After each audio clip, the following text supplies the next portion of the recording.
5-2.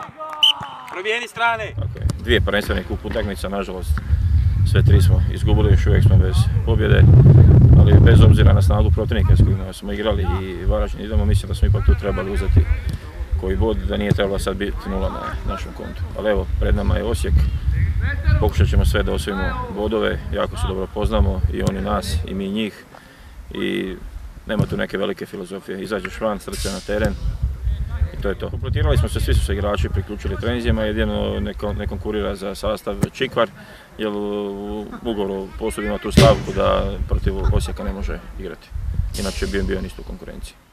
Pokazali smo da možemo, imali smo takozvanu max loptu u 85. 6. minuti, nismo iskoristili i vratili nam se vrlo brzo na samom kraju utakmice i na kraju smo izgubili i išli smo u Zagreb i realno nismo se mogli vaditi, ali eto opet smo imali gol u 6. minuti i bilo je na nama sve, ali ne znam, neki trenutak se dogodio 15 minuta gdje smo mi upali u crnu rupu i nismo se mogli izvući, dobili smo 2 brza gola i na kraju smo se otvorili, dobili smo treći.